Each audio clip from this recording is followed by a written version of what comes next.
which is we're gonna launch probably. Yeah, looks like we're gonna launch it Monday, and it's actually a full-on Prospect 24-hour radio station.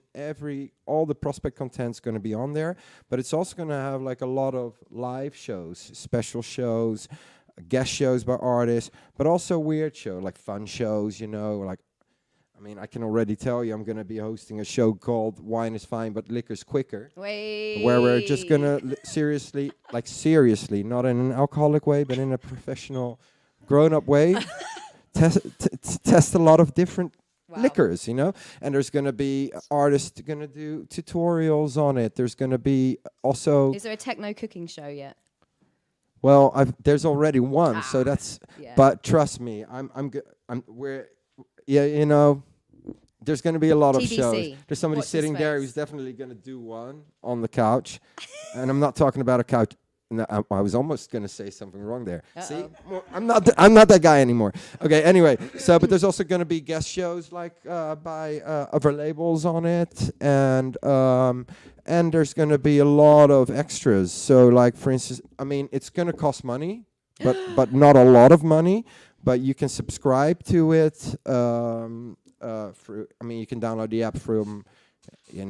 I don't know, the Apple Store and the Google stores and all that shit. And but there's going to be a lot of extras. If you're subscribed to the app, you'll get like special discounts on merch. You'll get special items that nobody else can get. You'll get like special tracks, special exclusive shows that nobody else has. It's going to be your money's worth, even if you wouldn't even check the app, But the most important one is you're going to be first in line when it comes to buying tickets for Prospect events. Most important. Yeah, well, I think that's an important one. So, like where you usually would have the early bird tickets, now, So I'm getting mauled by your dog at the moment. Yeah. Actually, I can hold him. I say mauled. Okay, anyway, so you're also going to be like... kind of like have a VIP treatment where any event we do, you're gonna be able to get the tickets like before the rest, And when there's only 30 of them, that's going to be incredibly important. Yeah, smart move, right? Right. To launch it now. Basically, you got to get this app, otherwise. Yeah, and it's also, Prospect it's an app that, when it's with YouTube and that, and you switch straight away to music on. This is 24 hours. And we've worked our ass. There's so much content, but there's also going to be content of other labels. So you can imagine you should see it as a new community for us weirdos with our crazy out-of-the-box taste. It's not only Prospect, it's just really, that is the design of it. We want to be totally independent, and this app is one of the ways we think we can do it. And trust me, it's going to be fun. Yeah, so that's coming out Monday, perhaps. Yeah. Hopefully. Well, yeah. We'll see. I think it's going to be out Monday, and actually, fuck it. I'm going to say it as well. Okay, so subscription is going to be either €6.66 a month or €66.60 a year. But with the stuff we're going to be offering, trust me, because we're not stealing your money, is going to be worth way more than the subscription. Yeah. And it's kind of like also... if things go well, I mean, this is not like us cashing in on it. This gives us budget to make way better shows and more shows. Mm-hmm. And, so everybody involves. So we actually, it's all good. It's all good. It's all good. Yeah. And let's quickly catch up on release schedule, because funnily enough, now Prospect artists have nothing else to do. They're making more music than ever before, one would hope.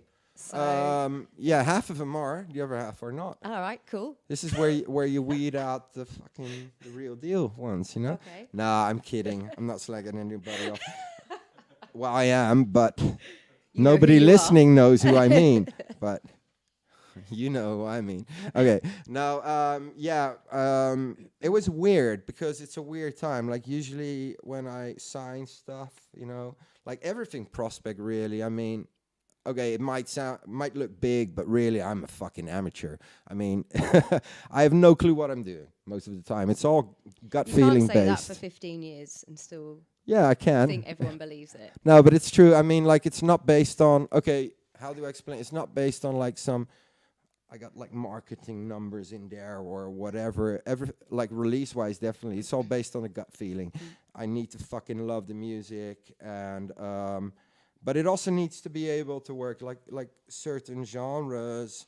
You can press a lot of vinyls, you know it's gonna work. Other genres, it's more a digital thing. That's why you kind of like make the the choices in there. But with this Corona period, I was really unsure. Yeah, what's gonna happen? But I was like, fuck it, we're gonna do it anyway. And now I've noticed that, the people are the people that love this music are fucking dedicated. Corona or not, they're supporting the artists. They want new music, and great music has been made. So there's actually a lot of fucking records coming out. This upcoming period is super full with albums, EPs. Yeah. And that's exactly why we're doing this show today. So we're going to dive into two artists that both have albums coming out. One imminently, Limewax's Set Time LP. We're going to hear more about that later because he's in the house right now and he's going to play a set later. But first, we're going to have Greg Dolphin come in and talk to us about his album, which is coming out a bit later. Which is a masterpiece, no joke. It's extreme, Well, more on that later. So, Greg, why don't you come on over here? Yeah. Should we play a track first in between? Great. Let's do that. Shall I press Help? play? Yeah, can you? I know it's so difficult. Which one? The first one, funnily enough. Cuando el perro es chiquito.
Pterodome.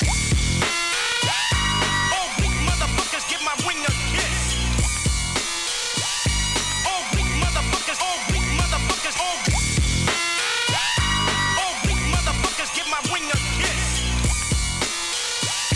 All weak motherfuckers, all weak motherfuckers.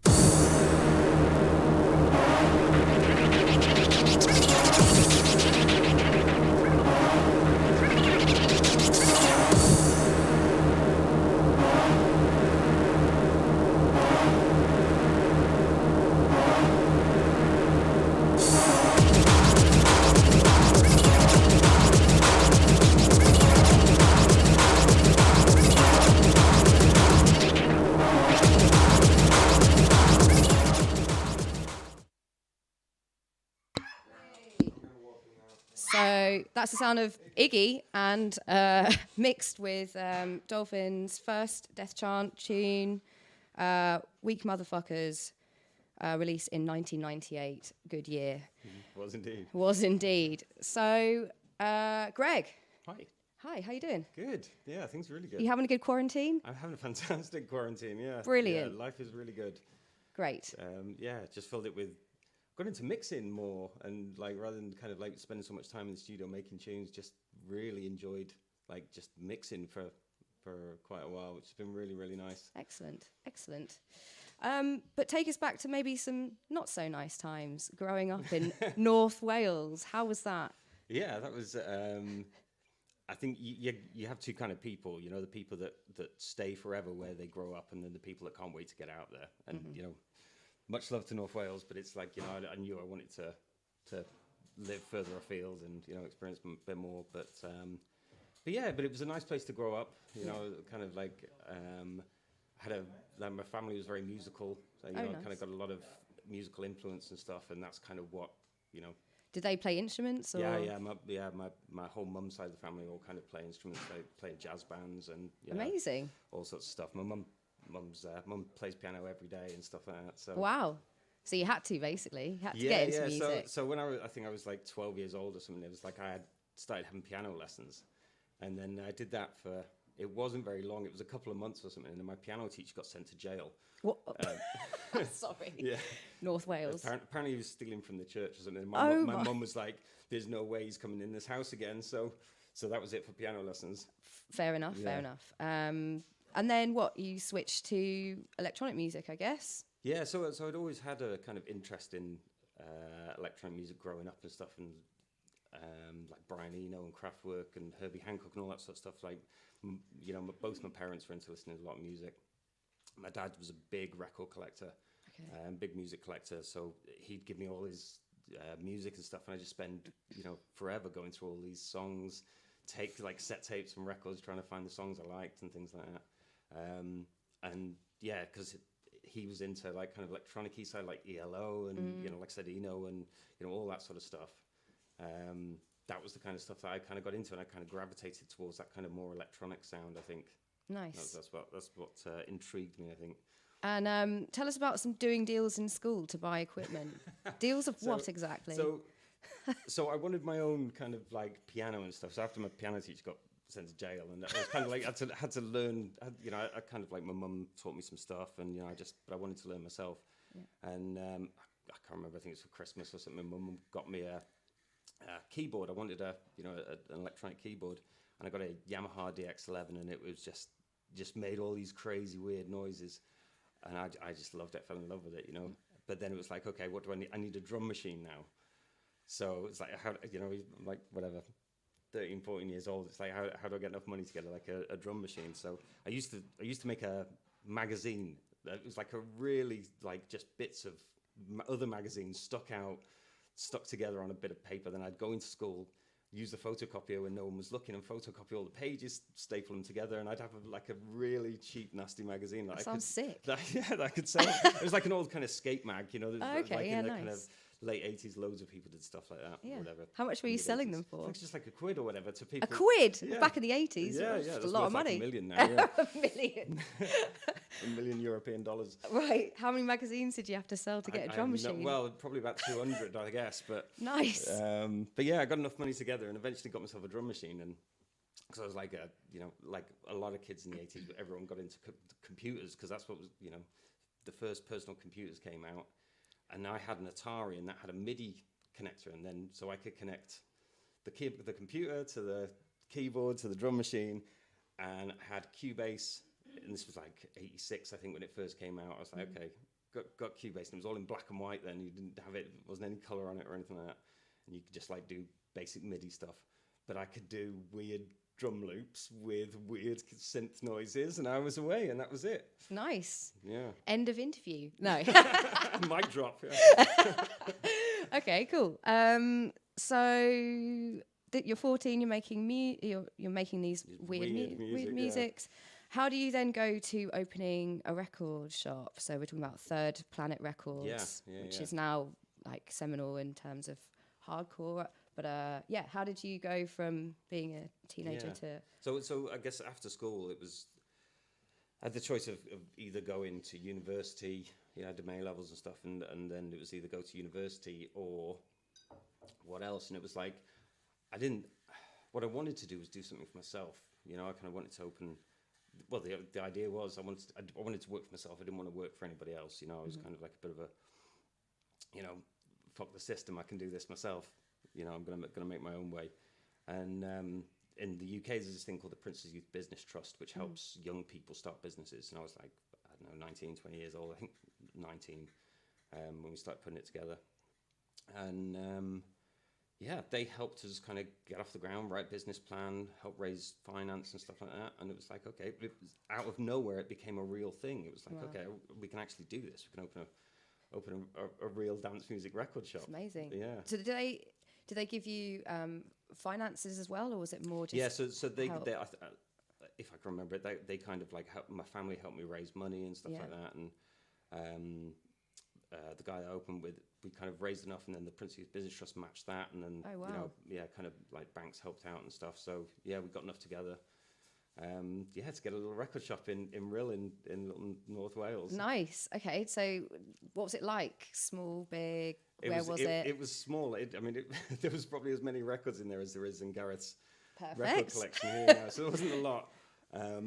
But it was the only place for miles that did that sort of stuff. And we all knew our shit. We really knew our stuff. We were specialist dance music. Yeah. And there was nowhere really, for quite a way, either side of where we were in North Wales that did anything like it. So people gravitated towards us. They wanted to come and see what we could get, and we could get stuff that a lot of other record shops couldn't. The more mainstream stuff. How? Why? What was your secret? That built up over time, But at first, it was only like the mainstream, like we had HMV and Our Price, the kind of like mainstream record shops around at the time. And we had all the kind of more specialist stuff. So, anybody that was into DJing or dance music started coming to us, and we started building that up from there. Nice. And where did you import these records from, or where? So we just got in touch with all the record distributors and started building relationships. That's how you do it. You start getting your name out there and making friends with people in the record distribution industry. Nice. And this is 1994, right? Yeah, 94 we opened it. Yeah. So no mobile phones, fax machine. I don't think carrier pigeon. Yeah, we had a fax machine. We had a fax machine. Yeah, that was important. But and then the next logical thing from having a record shop is having a club night. You've got to start promoting because you want to get the people into the music, because then you've got more customers that are going to come buy your records. Exactly. So Stefan, cue that image, please. So we're talking about Steam, right? Yeah. Great. So that's how it started. And at first it was, I think the first couple of nights were just, a few locals and stuff like that. Maybe we had a headliner on and stuff, but it grew pretty rapidly. It filled out really quick, and people were like, okay, this is something. And your partner's DJ 3Dom. Right? So he worked at the record shop with me. There was DJ Tox as well. Yeah. Okay. All from North Wales. Yeah. Okay. All local boys. Nice. Yeah. We all lived around there, but like I said, the night grew really quickly, and straight away we were getting in touch with DJs in the scene that we wanted to see DJ and stuff like that. And it was a great platform for us to play as well, you know. And back then it was the music was right across the board, you know. We'd have all sorts of different, you know, headliners and stuff like that. But and that's where I first met people like Luke Producer and Simon Scorpio, Loft Groove, all the, you know, kind of big UK names. Because you booked them for this club night. Absolutely, yeah. We'd get them up, we'd party all night with them in the club, we'd have a fantastic time. That's how it Take them begins. back to us for an after party and then just party all night, and you build relationships there, you know, that last a lifetime. And, you know, Nice. I most of those people, almost everybody, I still know. There's some guys, a guy called DJ Warlock, who was an old... Yes. What's the radio show? Cool FM? Right. Okay. Yes. Yeah. And Pirate radio station. He was playing at the mid '90s and stuff. Yeah. And I hadn't seen him for years, and I bumped into him at Live Evil a couple of months ago. In well, it's probably longer than that now, coronavirus. But, you know, Pre-coronavirus yeah, days. earlier in the year in London and stuff. And I hadn't seen him for like 20 years, Yeah. 25 years or something. It's crazy how time goes and stuff. But Right. but those relationships you build, then, you know, they last a lifetime. You know. Yeah, totally. And you would you'd record all these sets and put them to cassette tapes, Yeah, I damn guess. right. I mean, Yeah, that's yeah, what yeah. I hope we're looking at now, maybe. Sure. You can look at the yeah. Okay. Yeah. I think there's an image of the DJ producer. Huh? Yeah. Yeah, what is it called? Yes. Sounds of the Asylum Volume 1. That's North and stuff. Yeah. But yeah. Okay. Oh, wrong club. We're going to talk about that next. Yeah. Yeah. Okay. Great. So then from there, we move on to where? What are these North nights? Yeah, so kind of Steam as it was back then kind of outgrew itself. It was just, you know, it was rammed all night, we were doing it weekly. It was, you know, Nice. a lot of clubs then, but back then, you know, you could get away with doing weekly hardcore nights. You just can't do anymore. You know, it's very, very hard to do something like that. But back then it was just packed every week. And another promoter, a guy called Andy Bowler, got in touch with us. And he took it to the next level. He took it to a much, much bigger platform. It's an amazing job of kind of turning it into that's what became North, essentially. You know, he picked up where we left off and built this fantastic night that got a reputation and you know, it's legendary in the UK. Anybody that's into hardcore knows about, you know, North and those parties that he did, and that was just on a much, much bigger level, you know, much bigger scale than we were doing. And it's at a different club, isn't it? It's called Club Zinc. Yeah, that was in Stoke. That was in the Midlands. So Oh, we okay, kind of right. moved to a much more. We're kind not of in Wales central- anymore. No, not anymore. Right. Oh, okay. Yeah, Moving out. much more central. Yeah. Okay. Place. Stoke. Okay, Yeah. Cool. Yeah. Have we seen those images of North? Mm-hmm. Cool. All right. So then, meanwhile, I guess this is getting your name out, and then, you know, Helter Skelter calls. So Yeah. So all this. tell us about. Well, for those who don't know, can you tell us what Helter Skelter is? And Yeah. So Hell's Skelter was one of the really big parties in the UK. I mean, it's like your Masters of Hardcore and that sort of stuff. You know, it's maybe Massive not raves. as big, but you know, it was huge. yeah, And there was a load of big nights: Dreamscape, Helter Skelter. You know, all those that were just enormous. And they had this. It's called the Technodrome. This upstairs room that was insane. It was this absolute sweat box. You just walk in there and you just, you know, it would pour off you straight away. Yeah. But they were legendary nights, and they had these. The decks were on chains from the ceiling. what? And it was all vinyl then at the time, you know, and, Yeah. and the decks would literally Swing, swing yeah. left and right, and you'd be mixing like while the decks were swinging. And They've it actually got one of those at Panorama Bar right now. Wow. But yeah. But yeah, because it was an upstairs room as well. Everyone was dancing, and the whole room would shake. Yeah, so And I then suppose it makes more sense than having it on the floor with stamping feet, or Yeah. not. Well, no, I don't know. just No, the not whole- really, it was 'cause now like it's swinging. The whole room was shaking. The Right. decks were swinging. There's like Not all very this like practical. sweat pouring off the ceiling all over God. the records and stuff. It was Nice. yeah, it was disgusting. But they were late times, you know. It was yeah, some crazy stuff. Have we got the Helter Skelter images? Cool. And I think your first one was 96, but I'm not I sure. can't remember, yeah, I think that's when it really started blowing up then, obviously, because, you know, we've been doing all these parties with like people like Luke and Simon Scorpio and you know, just getting our name out there, really. That was the whole point. And then more and more people came knocking on our doors, and, you know, I got more and more bookings. And internet thank God for the internet. There's a load of really old like Steam mixes and also Helter Skelter mixes of yours. I was listening to them today. Wow. They're fucking sick, guys. So definitely go dig around for them. Okay, so that's you kind of smashing the DJing. Meanwhile, I guess you're obviously still producing. So how do you end up getting signed to Death Chant then? That was just from meeting Cobby, and I think we met Cobby because he came and played at Steam or whatever. You know, exactly that situation where he came back after party and we'd all got smashed, and you know, we'd be listening to each other's tunes and stuff like that. And you just build those relationships that, you know, kind of like you get chatting, and I sent him some tunes. He was like, "Yeah, I love them. I'll put them out." And and then you know, next thing you know, you've got a Death Chant record out. There you are. Yeah. So that's what we heard at the start of the show, but actually that wasn't your first release. Your first release was by someone released by a very famous DJ from the Helter Skelter days. Oh yeah, HMS, yeah. DJ HMS. Yeah, it was on Screwface. That was back in 96, 97. Just before. Yeah. Any stories about this? He was a bit of a legend, really. He was, yeah. I mean, there was a few guys in the UK that.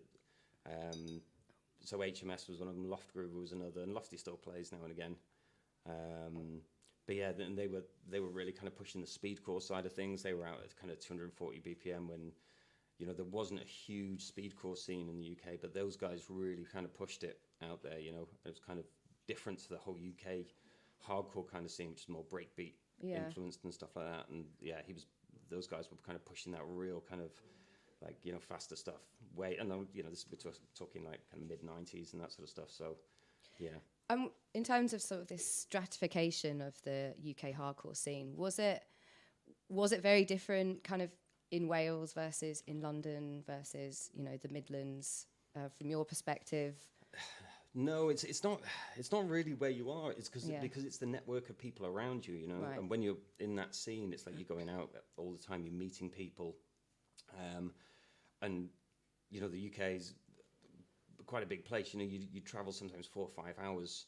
You know, you drive just to go to a club and you meet all these people, and then after parties and, you know, and great times and all that sort of stuff. And you'd constantly have this week in, week out network of people, you know, and pretty soon it's like all my friends were scattered all over the country.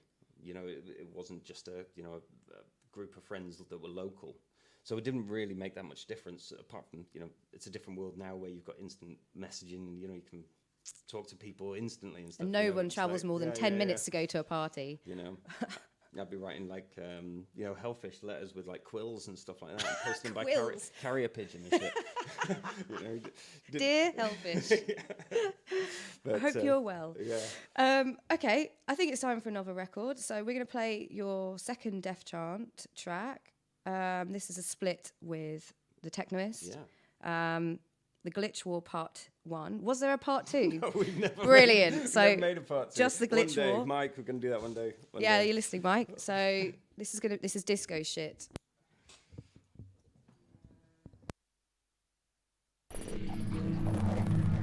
Ladies and gentlemen, most people record songs about love, heartbreak, loneliness, being broke.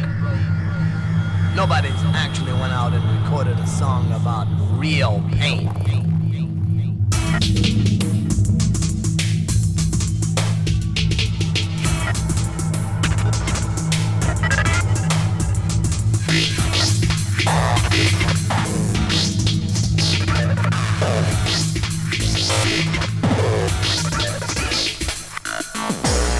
Ladies and gentlemen, this is grade A 100% pure disco shit.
gentlemen. This is grade A 100% pure disco shit.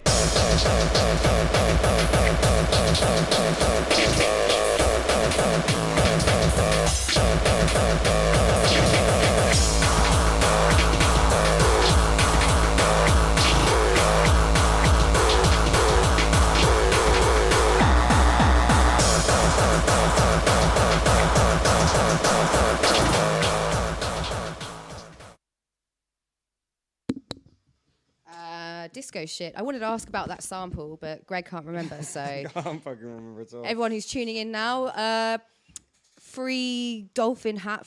Whoever can find that sample. Well, the one at the intro, the start, the first one. The disco shit. Oh yeah. Oh, I know what that's off. It's now a quiz. Johnny Depp movie about the. I can't remember what the name of it is. Johnny Depp movie about the Colombian drug deals and stuff. That doesn't narrow it down, does it? What's it called? All right, chat room. Yeah, that yeah. one's for you. Yeah, yeah. If you can get it, we'll give you a cheers. Okay, so so that's released in 2003. Yeah. You are now based in Manchester. Yeah. Why did you decide to move to Manchester? So yeah, after I realised that I was never going to be a millionaire having a little record shop in North Wales, unfortunately, that was the dream. But the reality is that having your own business, especially when you're young, is really hard work. And I kind of thought that I've got to make a decision now to close the record shop. And if I wanted to move on with my life and live in other places in the world and travel around and all that sort of stuff, it's the only way to do it. It was really sad, but that's what you got to do. So it was like, okay, Manchester's the place to be. It's a really nice, central, awesome city. It's got great musical history, and it just made sense to have that as a central base and stuff. So. Yeah, I mean, I also lived there, but we discovered, I think I moved there as you left, but hey, never mind. You waited for me to leave, didn't you? I did. I'm not going oh anywhere God, near that Brexit. place. Yeah, so I feel exactly the same, but I think when I moved there in 2005, it was a very drum and bass city, or at least I went straight into the drum and bass scene. Yeah, totally, yeah. 1998, I mean, what was the hardcore scene like at that point? Was there one? Yeah, it was. I think it was. It was small, but it was good. There was a pretty regular night there called Species, and that was again, it was a lot like that kind of Steam vibe. It was one of those small underground, dirty, sweaty clubs that they're the best. They're absolutely the best, right? And totally. had some great nights there. Where was it? I was playing at a club called the Park. Okay, where was that? Oh, it's. I mean, Manchester is a completely different world now. Yeah. It's kind of not far. As you go down Oxford Road, it's not too far off there, but just kind of outside the main city centre part. Okay. But yeah, there's some really good nights there, and again, you meet new people, build more relationships and stuff. The DJing was still going really well, still DJing all over the place, the big parties and stuff. So. It was really good. And I got myself a job in a record shop in Spinning Records. Of course. Tell us about Spinning Records. You said it was near Affleck's Palace. Yeah, it's right next to Affleck's Palace, yeah. And I lived... above it. I lived the flat above Spinning Records. Perfect. So, in theory, how could I be late? Right? And you were late every day. every fucking day. I don't know how I did it. But yeah, they were good times, and it's like when you work in record shops, and anybody that's ever worked in a record shop will know this. There's a kind of vibe there, and people, you get smashed, you have a laugh with the customers and stuff like that. You ever seen that High Fidelity, the Jack Black movie? Probably. With John Cusack and stuff, and I want to say yes to be cool, but I don't know. It's all about working in a record shop, and it is just like that. It's like you'll be kind of behind the counter, and you'll be like, okay, the next person that comes in, I'm going to sell them this record, and you have bets and stuff like that, and you kind of like the person next comes in, you hype them up so much, and you're like, this is the best fucking record you've ever heard, man. This is like just come in, it's so fresh. And of course, none of this happens anymore. What with buying records on the internet, if you buy records It's a different at all, world, right? Right. Different world. How do you do the hustle online? But And then at some point you meet Mike Technoist. Oh, I met Mike a long time before that. Oh, okay. He used to come in my record shop back in the day. He was, Colwyn Bay boy from up in North Wales. Oh, okay. So he was like, I think he was like bunking off school to come and hang out in our record shop. You know, he was supposed to be in school. He was just spend the day in the record shop with us. But yeah, so I think he was like 15 or something. And then when I started grooming him. Grooming him. Okay. Okay, cool. But yeah, and he had this passion for the music, so the same as we all did and stuff. He just wanted to learn, just wanted to, just let the music envelop him and stuff, and he's still like that today. He's completely 100% dedicated to what he does in the music, and yeah, I've only got so much love for him. But because he's now based in Manchester, right? He's from Bristol now. Bristol. Okay, but were you all living in Manchester at the Yeah, same time together? yeah. We were all in Manchester. Yeah, and some Did he move because you crazy moved, days. or what? I can't even remember. Yeah, everyone just kind of ended up in Manchester at the same time. Yeah. Nice. But yeah, some crazy days, and we wrote some great music then. Yeah, And, you kind of did a lot of work. yeah, we together. did. We were just kind of this creativity of just there was all these new sounds that were coming through, and kind of breakcore and all that stuff. That was, and we were always super influenced by break beats and stuff. That was our. Anyone into UK hardcore, that's your bread and butter. You've got this kind of weird mix of this kind of drum and bass and the early hardcore and all this stuff that we grew up that was really heavily breaks influenced. And it was UK hardcore was all. It wasn't even called UK hardcore. It was just hardcore, But it was all about the kind of like the kicks, but with that drive from the break beats, that kind of funk in it, that kind of gave it a groove outside of the straight 4/4, and it was about having that kind of funk and that groove in the music. Yeah. And and me and Mike just kind of gravitated towards that kind of just crazy chopped up break beats and kicks and everything, just pots and pans flying everywhere and stuff, And there was some crazy days, we did like, I think there was like the Planet Mu parties and all that stuff down in London. And Speaking of Planet Mu, let's cue up that next and last image. This is a little promo picture of your 2006 Planet. Oh God, that's Yes, terrifying. Old school. That's a few years. You haven't changed a bit. No, I haven't. That's about 25 years old now, isn't it? Wow, Something 20 years old, something. Yeah, 20. I can't do math, but yeah, something like that. Yeah, wow. Time flies. Yeah, so you're making music with Mike, and then you send a little tune to other Mike Paradinas. Yeah. Planet Mu, was for me, still is like one of the It's a absolute seminal label, right? most Yeah. important record labels in Yeah. electronic music. Yeah. So having a release on them from like Death Chant to that. was Life Goals. Life Goals. That was. Yes. And me and Mike met Mike Paradinas in a little pub in London. So And, Gareth is just crawling around on the floor now. It's all good. Carry on. Yeah, we met Mike Paradinas in a little pub in London and just sorted out the deal with the record. He liked both tracks and Amazing. Yeah. We're talking about Soul Cannibal. Yes. My track, yeah. Which is incredible. We've got a very special exclusive remix which you haven't released yet, right? No, I don't know if I will, but yeah, it's basically it's the original, but it's just got a kind of bit more of an orchestral sound. Yeah. It's kind of beefed up a little bit, and Nice. it's very, very true to the original, just with a kind of bit more orchestra in there. A bit more classical. Bit more. But you have done another remix which I also really like. Which you really you pushed out on your Comcoms, label. Very acidy. Yeah, 303s.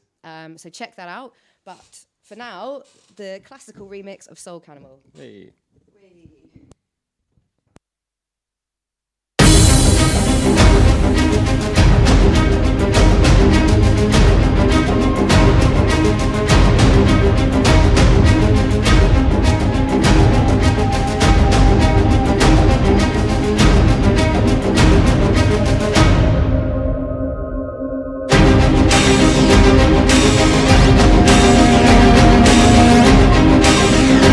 We'll be right back.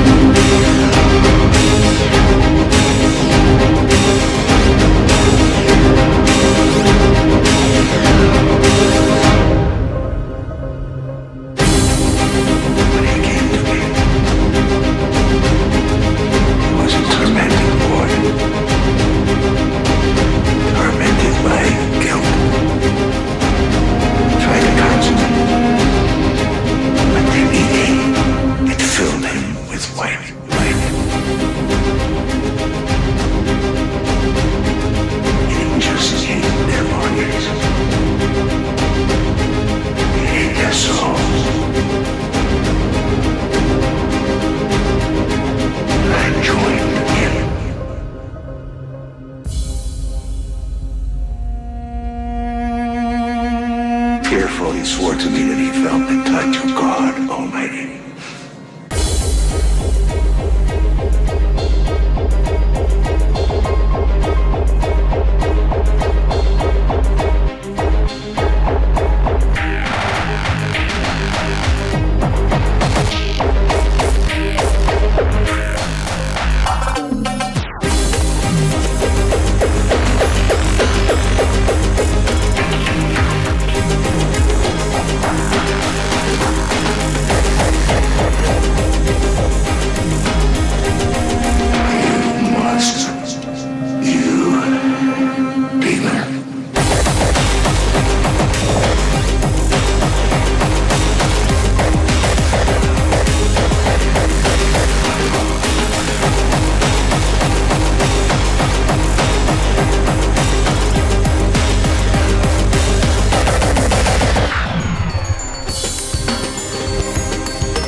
So that is a classical remix of Soul Cannibal, originally released 2006 on the mighty Planet Mu.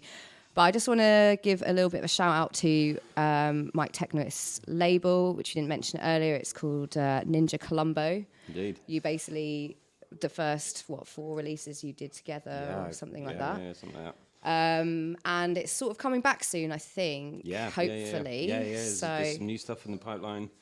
There's anything from you maybe in there? There is my long-awaited remix of Lion Girl, the 9-minute version. Now, if you're really lucky, we might even play that later.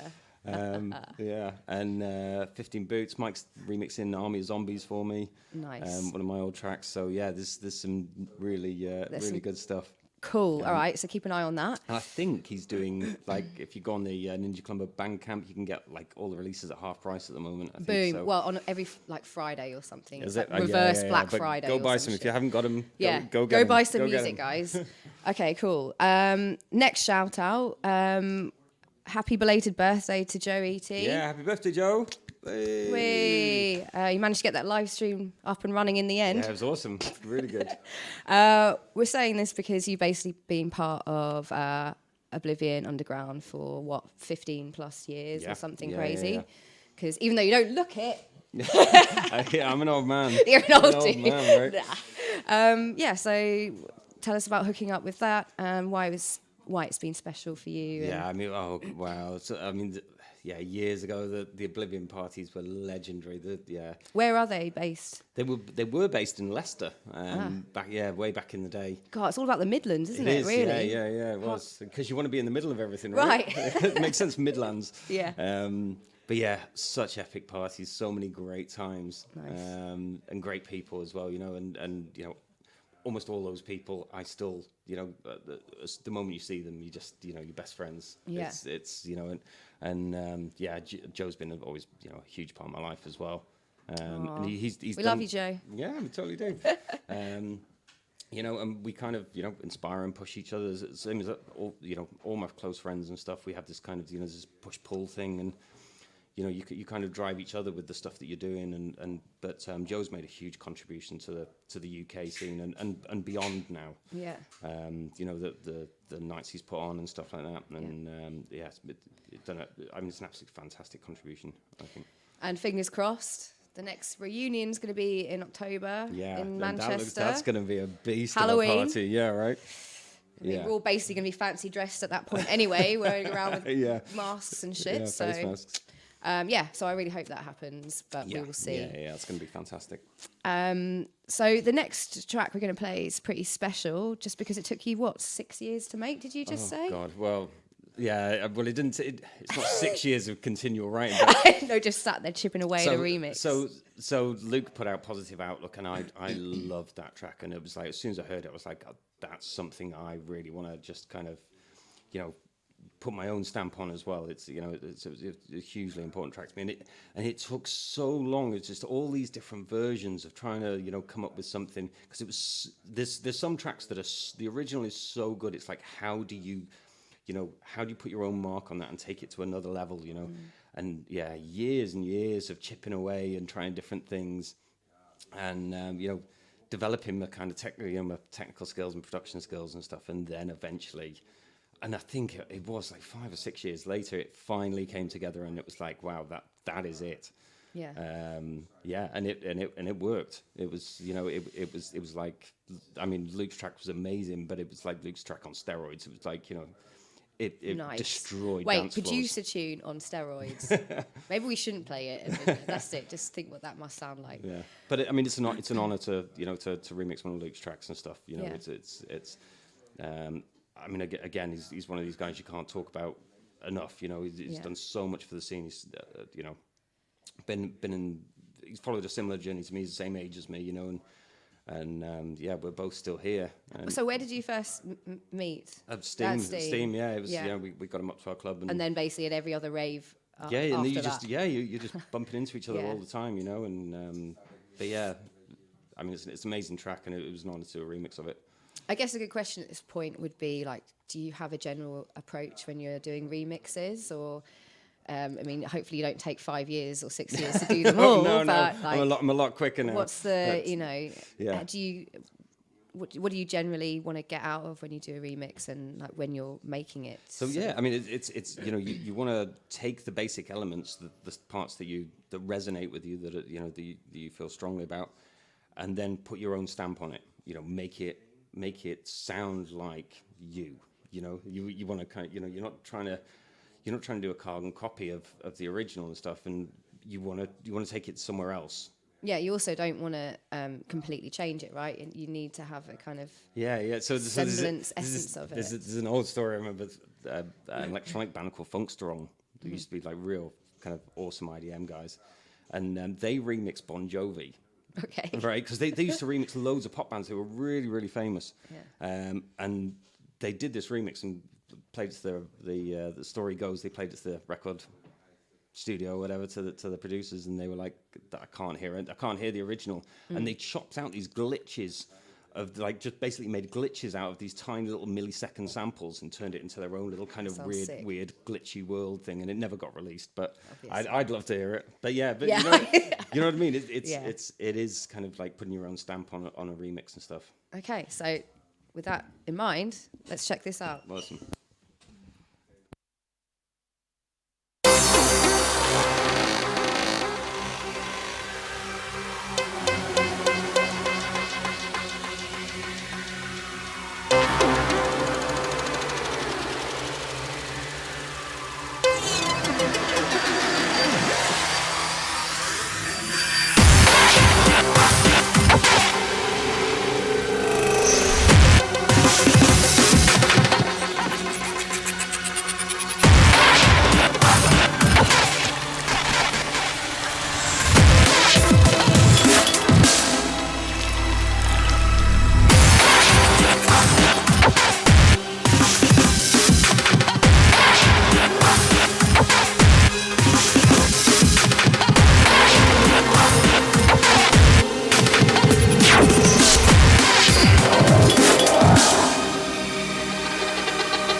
Yo, yo, yo. So that is the producer on steroids, aka your remix of a track from Positive Outlook, yeah. Yeah, there we go.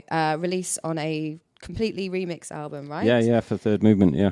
Nice. A favourite of a lot of people, Gareth included. Dropped it at Thunderdome, apparently. It went off. It went off. Cool. I guess it's time to talk about Prospect, right? Yeah. Yeah. So you got signed in 2014? Yeah. How did that happen? I can't even remember. Gareth. Gareth, yo, we might need you How now. did I get signed by you?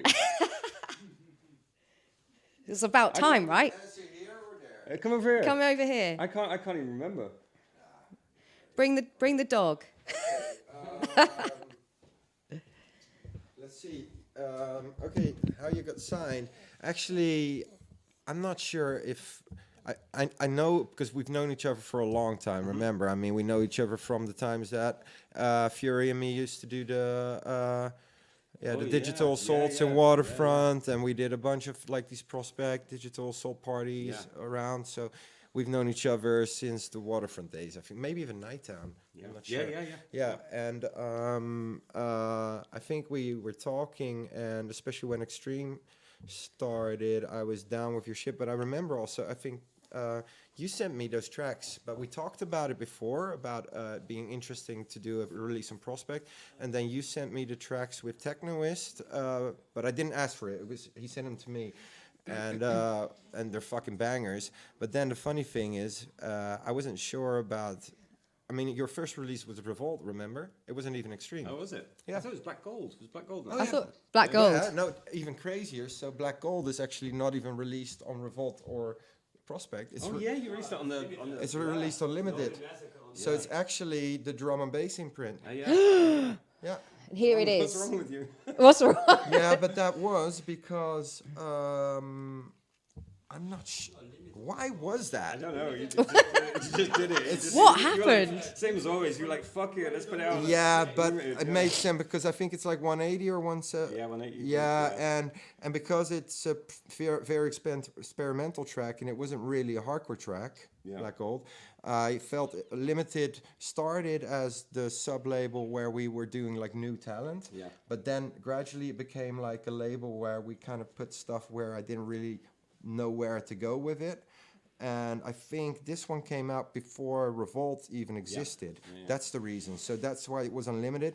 Then the second one with Technoist, because it was very breakcore-ish and had a lot of amens, was unlimited. But the funny thing is, Prospect Extreme now, I would have put that on Extreme. Yeah. And the third one was the first one solo, Raiders and Cap that as was well, yeah. wasn't it? Yeah. But yeah, Classic that's how tune. it goes. I think you sent me the tracks first, but we've known each other for way longer. Yeah. All right. So you thank you. Thanks for clearing that up. So you were playing Prospect events first, then. Oh god, I can't remember. Right. Great. Yeah. Moving on. Right. Oh yeah. Right. Yeah, Remember? No, Yeah. he doesn't. It's all a blur. I know why he doesn't remember. Okay. Look. Now that's enough. Now. Yeah. That's why you're not doing the Sit interview, back dude. down. Yeah. All right. Cool. There's a reason. Anyway. Do we want to play it or should we move on? You play Black Gold if you want. Let's play Back Gold, shall Yeah. we?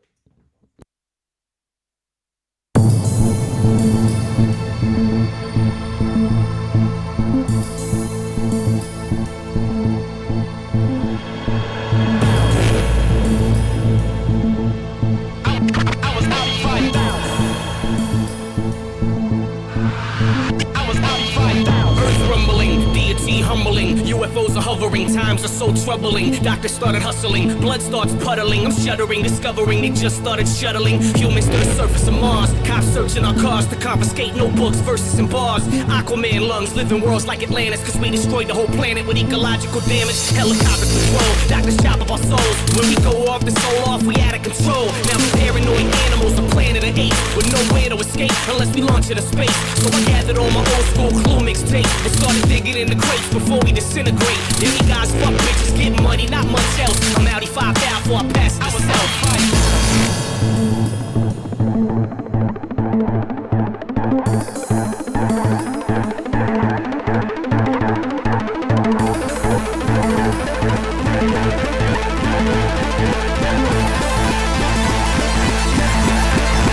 Bass drop.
was a murder attempt. Cause when I punched him in the skull, I left a permanent dent.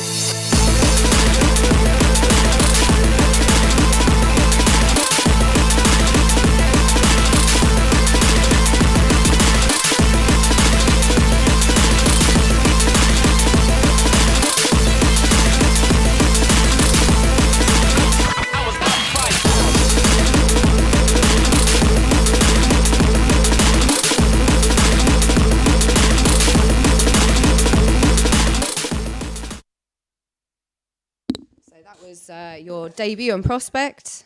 Yeah. Quite What year hip. was that? 2014. Wow. And then follow up was Raider Cap and Yeah, Raiders Cap blew Raiders up, Cap. right? It was like one Yes. of those tracks that just. I fucking Yeah. loved it. Yeah, Still right. do. Yeah, it was just, and that was Something like, you can sing along to. Sometimes you just write. It's one of those cases where a song writes itself. You just kind of Yeah. like you've got all the elements. You just like you've got the acapella. You know what you want to do. Just through this just built this kick, and it just just came out all crazy, and yeah, people went crazy for It it. came out all crazy. all cray. You don't sometimes you just don't expect this stuff. Yeah. Yeah, and Raiders Cap blew up really, and yeah, like everyone was hammering it at the time. So Yeah. yeah. So yeah, that really helped kind of like push me up again. Nice.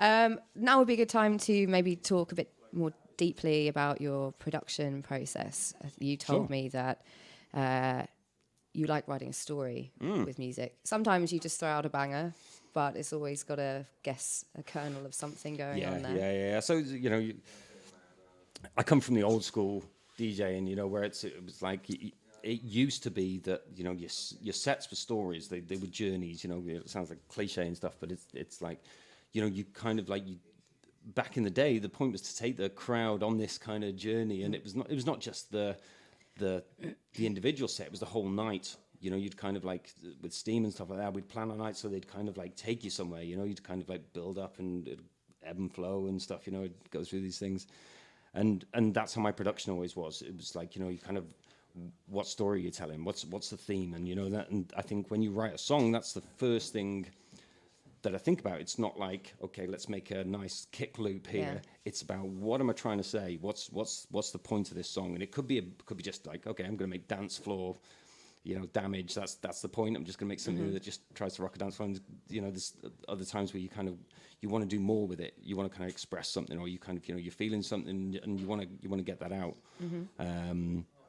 But the most important thing for me is you have to start with something. You have to start with an idea or a theme and stuff, and that happens with every song I write. It's not just about, okay, let's make a kick drum and somehow see what happens. Yeah, fit stuff around it. That's not how it works for me. Yeah. It starts with the music, with an idea, with a theme, and then the song builds itself from there.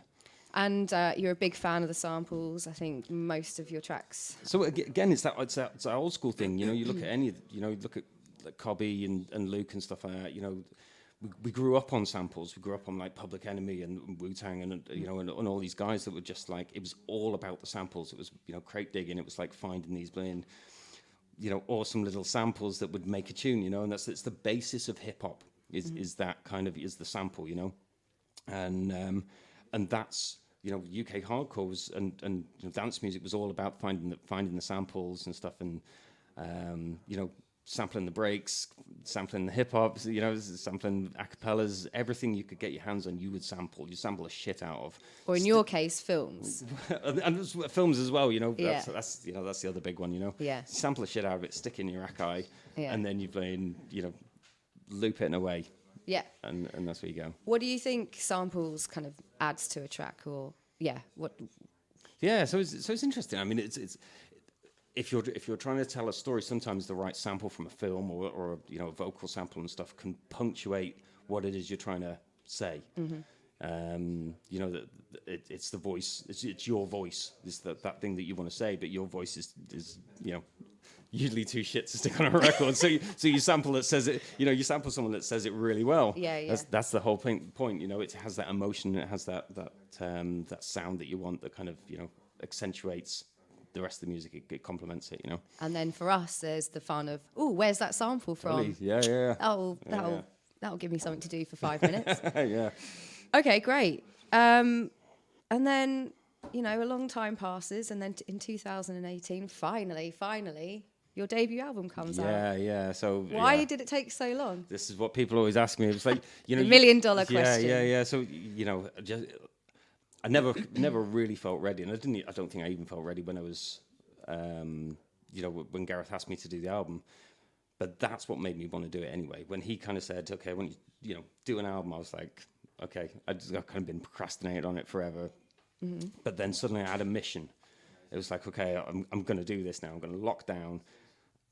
Lockdown has such a different connotation now, right? Pre-corona You know, lockdown. but you know, I'm gonna get in the studio and I'm gonna do this now. And it's Yeah. gonna be like, you know, I'm just gonna do track after track after track. And it was like, I think I wrote the first album in I don't know, it was the best part of 6 months. It was maybe less. I think it worked at 20 tracks or whatever. And it was like I was churning out like a track a week or something. I was flying through them, and all the collabs.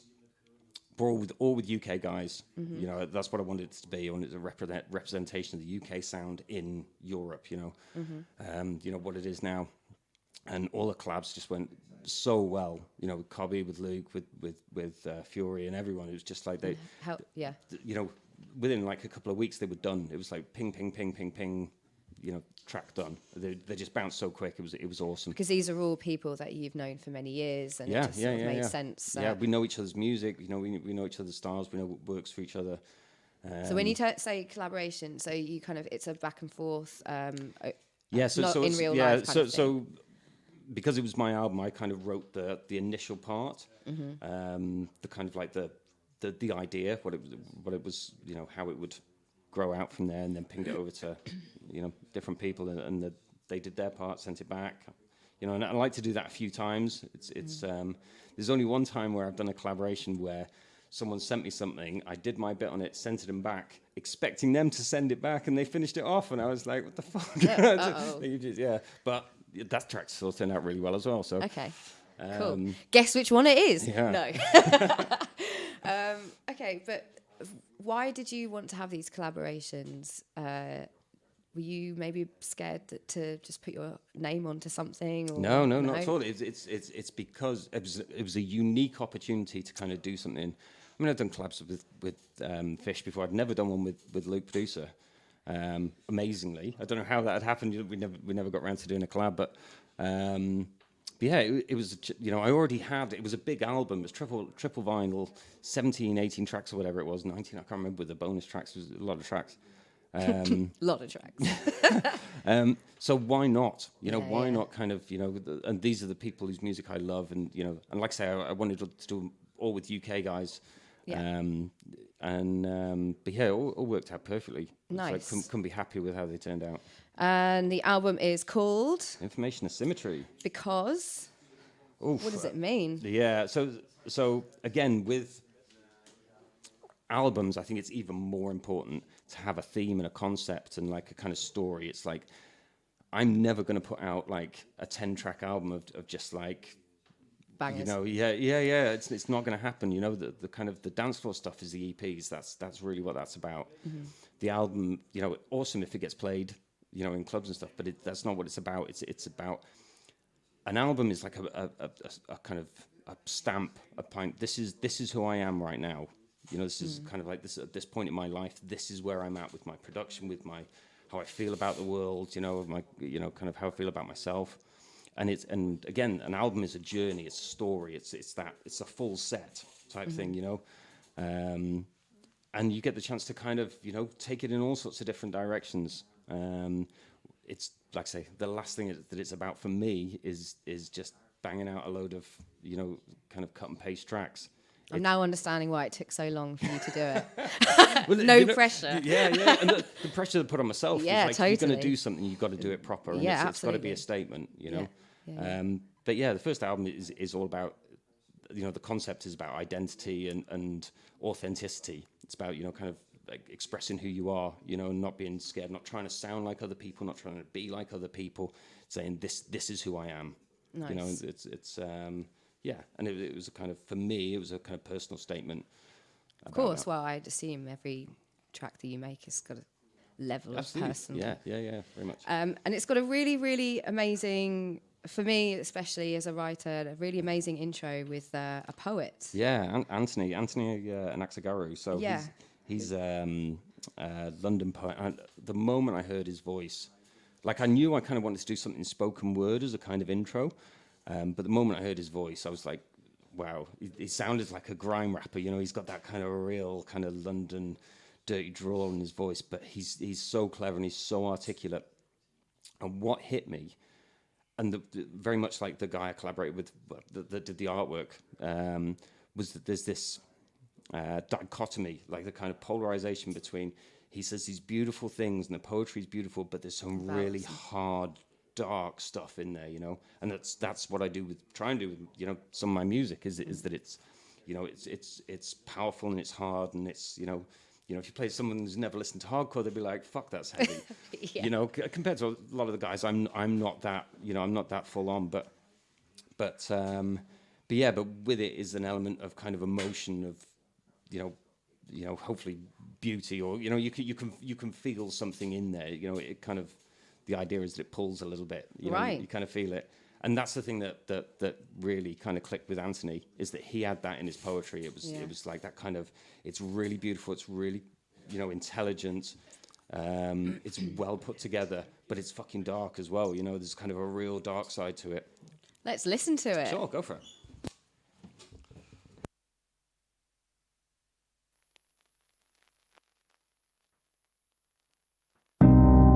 What is hell but another rich city?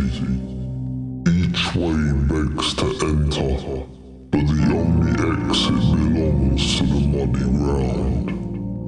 Billboards tell you everything you will never need to know, and oversexed girls make mountains look young. The rush sweeps tying lives together as the machine prowls our dreams, filling. This is the ketamine version, I think. That's the Ket version. Shout out to all you cat heads. Good job we've got the vinyl right here, ladies and gentlemen. All right, cool. So a new remix coming out then. Oh, ruined the most. Good job we need number one, eh? Oh, God.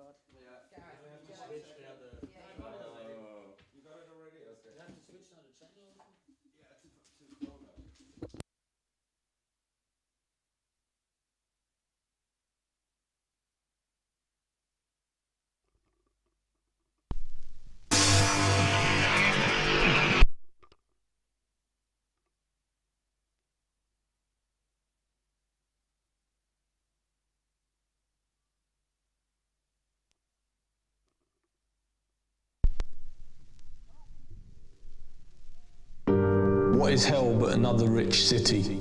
Each way begs to enter, but the only exit belongs to the muddy ground. Billboards tell you everything you will never need to know, and oversexed girls make mountains look young.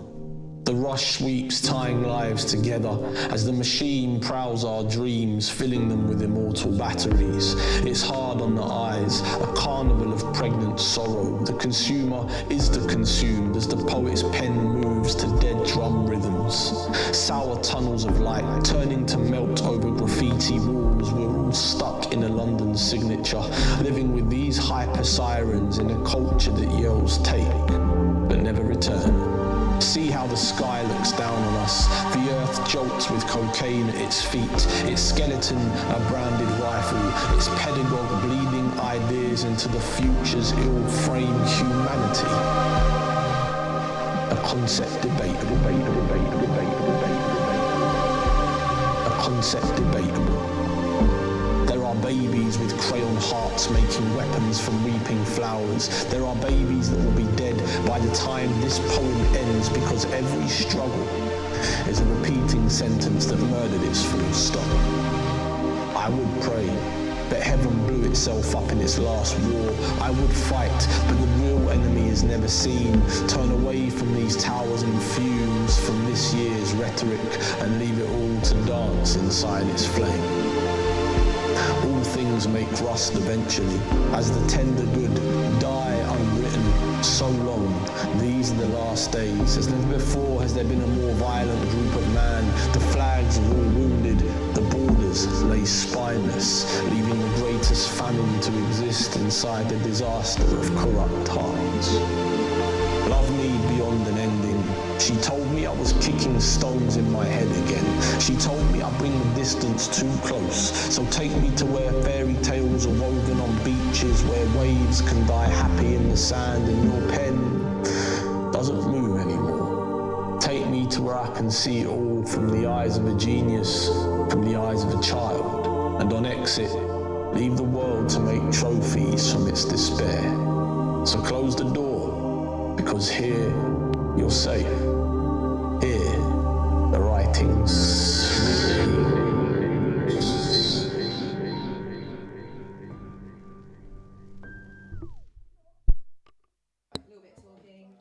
So that is the correct speed Second time lucky, yeah. of opening track. Opening track, No Exit, featuring Anthony. And Axagaru. Oh, thank God you said that. Yeah. Nice. And I wanted to play another tune from this. One of your favourites, in fact. Outlier, Yes. yeah. So yeah, I wrote Outlier. Talking of personal tracks, this one was a very personal one to you, wasn't it? Yeah, this is when kind of like things really started coming together in terms of like music theory and understanding. I'll talk about music theory for the next album, but when things really started coming together and the kind of like better understanding music theory, how to build a song and stuff like that.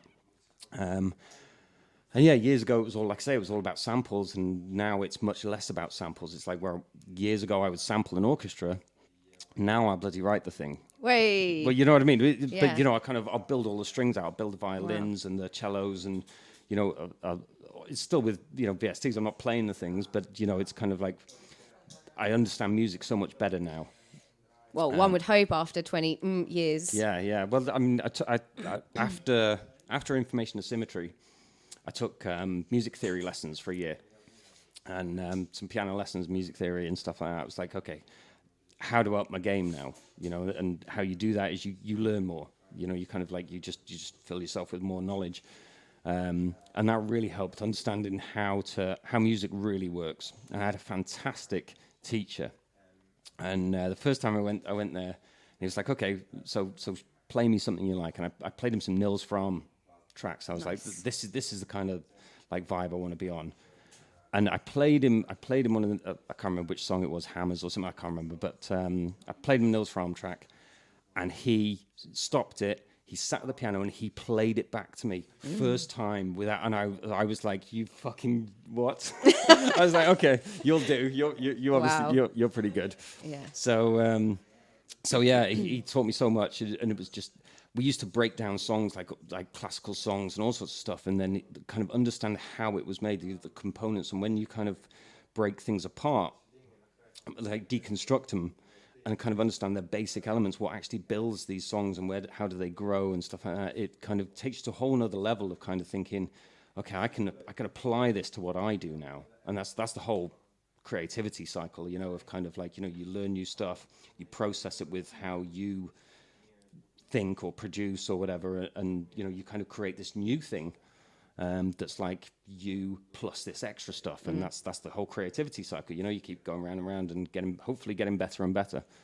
Hopefully. Yeah, that's the idea. You know, if you're not getting better, you're doing something wrong. Right. I think actually, for time's sake, I'm just going to say, why don't everyone listen to this album? You can check it out on Bandcamp and buy it, hopefully.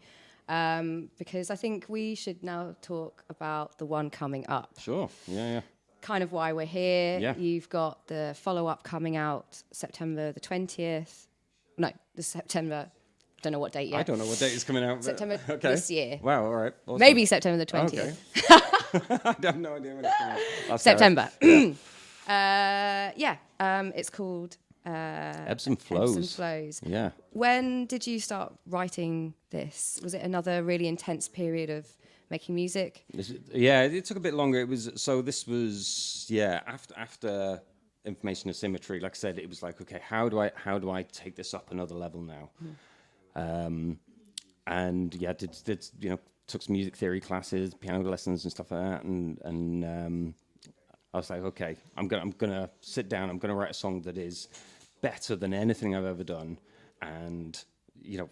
God, no pressure. Subjectively, but you know, I'm gonna. How do I take this to the next level? You know, of kind of in terms of production and skills and music theory and everything. You know, and it was like the first track that came out was Ebbs, which is I guess the title track of the album, and that's just it's so many different influences. You know, it's got all that kind of new half step, mid tempo, future bassy type breakdown in the middle. It's got the kind of like really nice pianos and strings, and it just it really takes you. And it was like once I hit that, I was like, okay, I can do this now. I'm away. I'm gonna write a whole fucking album of this. And it was like, and then I just go, and then it's just track after track after track, and it's thinking about all these different influences. But again, it's like first of all, it has to start with a concept. It has to be what's this about? It's.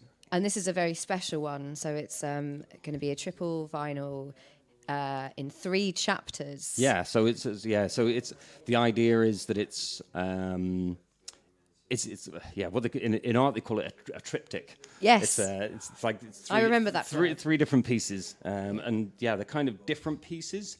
So one is more the kind of creative, the kind of the mental, the experimental sort of stuff.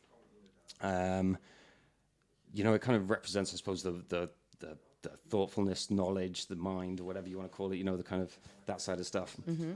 Second album is all the big emotional tracks. That's where Ebbs is, and some of the real big uplifting stuff. It's about who you are and resonating with your own beliefs, whatever they are, understanding your soul or your spirit or whatever it is, And the third part is about physicality. It's about it's more dance floor orientated. All the dance floor bangers are, guys. They're getting that way. Yeah, they're but it's about the body. It's about the physicality, the wanting to move, and these are the 3. As I've kind of turned into an old man, these are the things that I realise are the most important things to live a good life. You've got to look after these things. You've got to look after your mind, your body, and you've got to nurture your spirit, your soul. Wow. Deep. So I think let's have some really exclusive previews. Sure. So we're going to play, let's listen to one from the first part, the Mind, the experimental one. Sure. We've got... Phonostatica. Oh, thank God. Thank God you pronounced that one too. Yeah. All these titles have kind of things that you can look up, and they mean stuff, but yeah. Or not, you can just listen to them. Yeah. All right. Hopefully this one's going to be at the right speed. Yeah, let's hope so.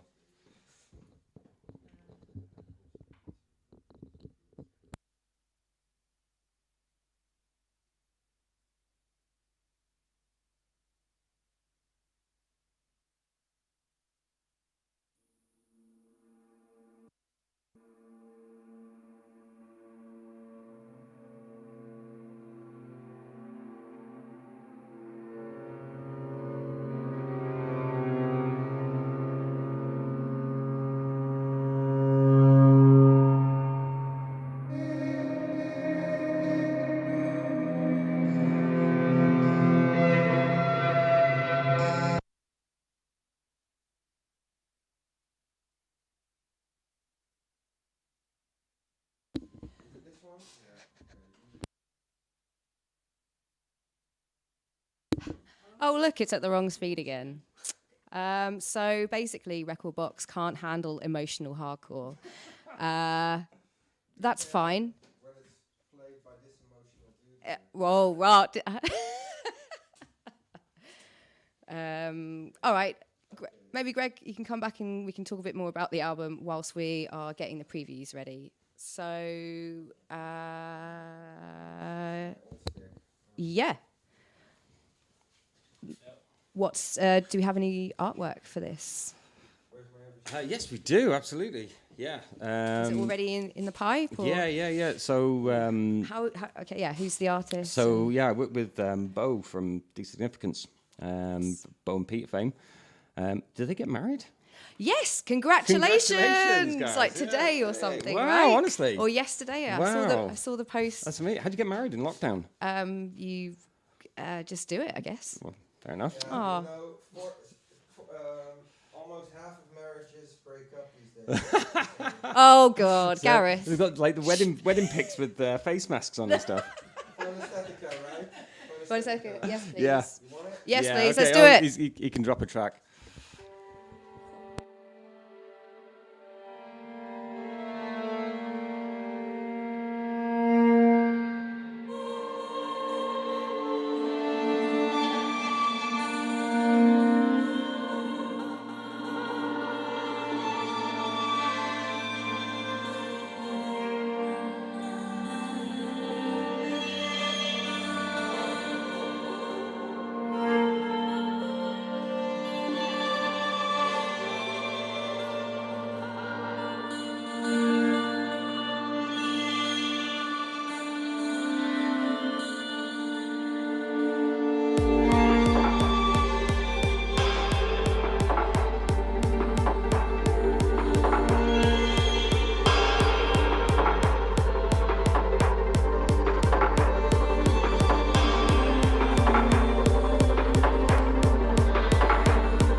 So yeah, I'm not that guy anymore. You know, I'm not supposed to say stuff, but yeah, this is actually one of my favorite tracks off the album. And I'll explain why, because it's just so minimal and beautiful, and it's got that clean kind of drum funk kind of vibe to it.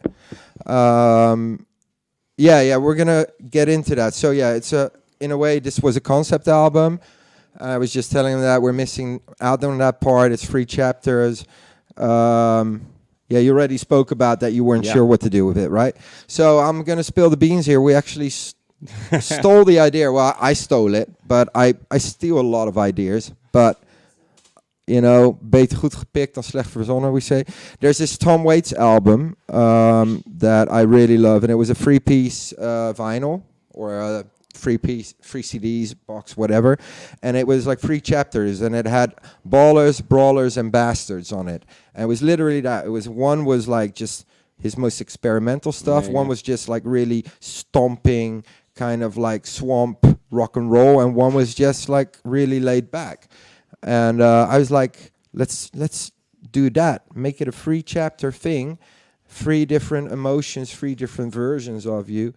And so yeah, that's how we got there, right, Greg? Yeah. So I already had enough tracks together, but then it was like I started writing more and more kind of dance floory stuff. Yeah. And it was like, okay, how am I going to make this work now? Because I could just do, you know, kind of a double album that's just all big tracks, you know, and just drop the kind of more experimentally stuff. But I didn't want to. I didn't know where I was, and that's when we had that chat. Yeah, And you were like, what about this? And then everything kind of slotted into place. It was like, okay, I can split these out now and make 3 different stories.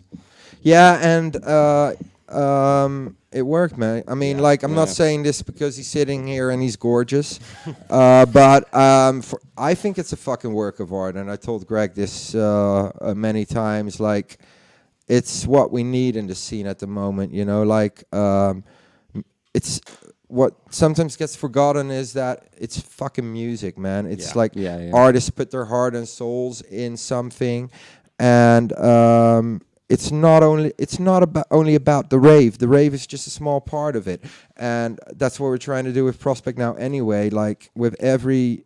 Yeah, you know this, Greg.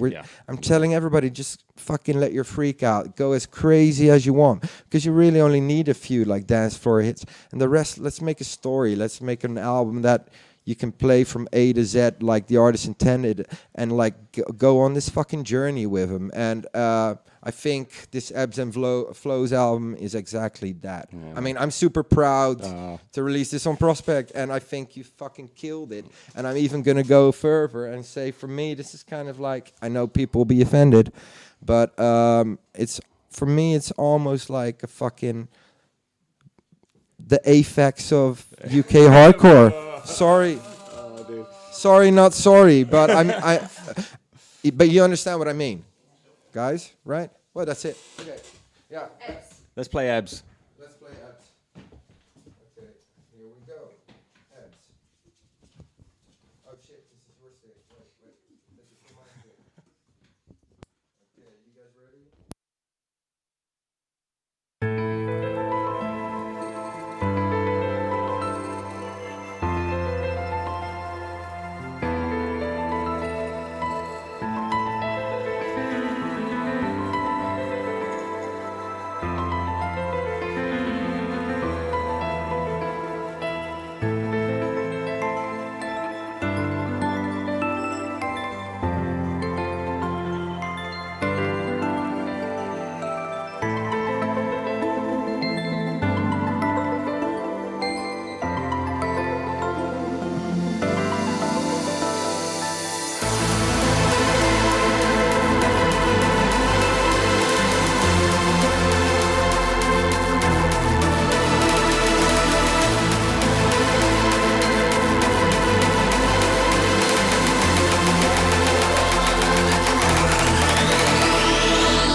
So that's the sound of Ebbs, forthcoming, Yep, on the album.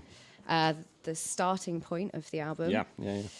So check that out, September, whatever date it's Yeah. released. Yeah. Takes a while. Cool. So to close, thanks for sticking with us, everybody. Worm, the first gig in, Yeah. well, In Corona Corona world, times. yeah. So Prospect at last is going to be putting on another event series at home, away from home, Worm in Rotterdam, and you are going to be opening the first, next Saturday, the 20th. Yep. What have you got planned for this 4-hour sit-down set? So yeah, this is one of those rare opportunities where you can really play whatever you want. At last, right? You know, I've always wanted to play a kind of jazz cafe kind of vibe. Perfect. But yeah, this is going to be right across the board. This is going to be all the songs that mean a lot to me from, the kind of 80s, the 90s, 2000s, right the way across. And it's going to be everything. It's going to be, kind of electronic, IDM. It's going to be techno, trance, just all the genres. There's going to be some grime. There's going to be drum and bass. There's going to be some old school rave stuff in there, and a pile of hardcore as well. But Nice. but yeah, it's 4 hours. It's like I'm going to play a set like I'm playing a whole night. So it's going to be. Well, you kind are of playing the whole Well, night. but I'm like all the DJs. Yeah. In one type thing. So it's going to be. I like a kind of warm up, build up, kind of, getting into the beats and stuff, and then just slowly building and doing the. And who knows where we're going to end up? Yeah, who knows? But yeah, I mean, like I say, I've spent the last 3 months in lockdown just mixing and Getting prepared. Well, I didn't even know. I'd already been mixing like loads of stuff and just making. And I made almost like a 5-hour set that I was just like building. I had no idea what I was doing. And then Gareth phoned me up and he said, "We're doing this thing at Worm, a 4-hour set. Play whatever you want." And I was like, "I'm Got it. set." Yeah, yeah, it's ready. So Nice. So yeah, just stars aligned for that one. So for the 30 yeah, I can't people that are wait. allowed to be there to enjoy this epic set, Yeah. I mean, get your tickets now. Are they on sale yet? No. No. We're going on sale the day after we launch the app. Okay, so basically you've got to get this app to get involved. Wow. Yeah, and what you can say also. Or do you want to say it? I'll quickly go in there. Right, It's a get little in bit there. of propaganda. Okay, so it's really going to be these nights. We're going to do these every week, and they're going to be super special. It's not like a normal rave or anything, but we're really going to go balls out. It's going to be like we're going to build a jazz club, and it's going to have amazing visuals. It's going to be something you've never experienced and probably never will after Corona. That's all I'm saying. Hey, cool. So I think that's it. It's been a pleasure. From me and Greg. We're going to close on a really special track. We've already mentioned it earlier. It's a remix of the Technoist Lion Girl from his 2008 Ad Nauseam album, Like a Hurricane Made of Zombies. Special album. Amazing tune, right? Amazing tune. Yeah. But before that, after that, we're going to have Limewax stepping up and doing what he does best. Limewax also has a new album coming out. He's also going to be launching it at one of these Worm events. And that's all I'm going to say about that. Thanks, Greg. Pleasure. Thanks for doing the interview.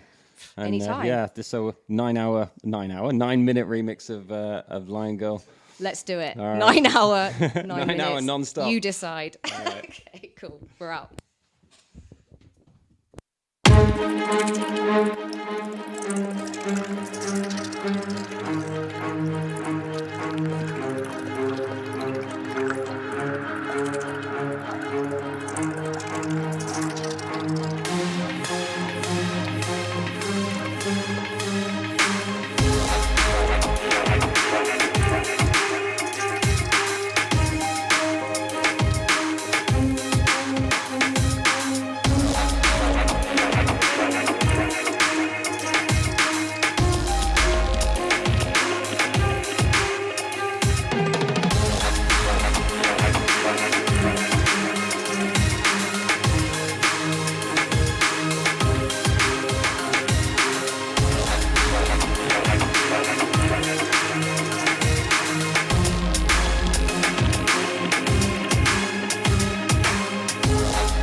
Yes, me lion.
Yes, me lion.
Yes, me lion.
The United States Supreme Court has described it as dirt or money state.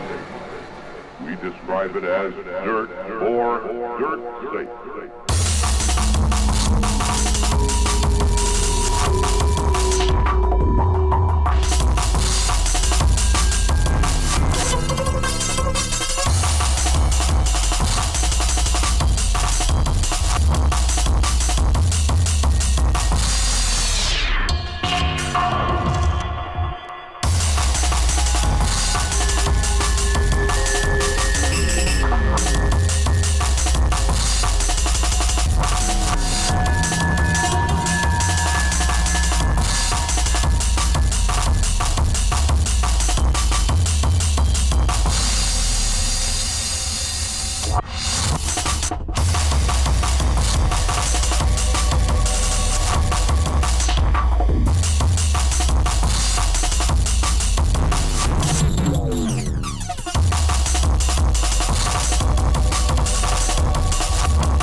Nowadays it's all about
isolation and dirt.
The one who is memory.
mind has traveled across time and space.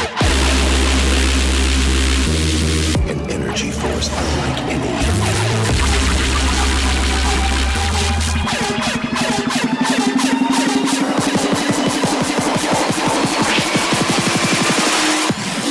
Check it.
soul into the music, it's my way of life. I perform at my best when the stakes are high. In the booth, shelling bars where I spend my time. Good boy, don't you know I'm not certified? Fuck a plan B, you're dealing with the next breed. I spit bars so swift you can't detect me. 175 is the beat as we set speed. Going hard in the paint with rhymes deadly.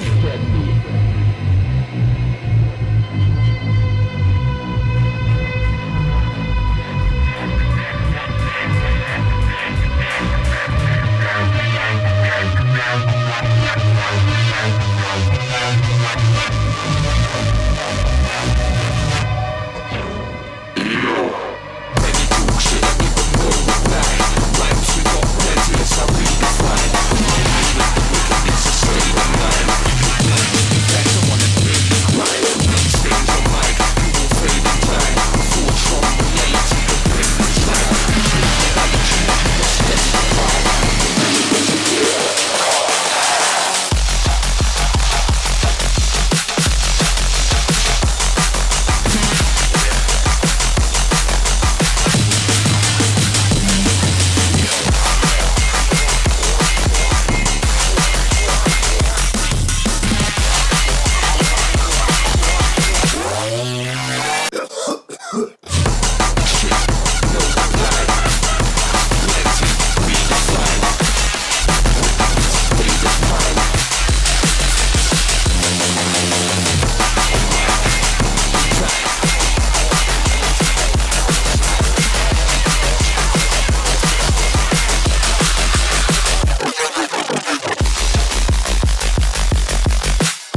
Okay, nice one, Lime Wax. Smashed it. Cheers, honey. No, thank you. That was the sound of No Sympathy off the new album, Set Time, due out on June 26th.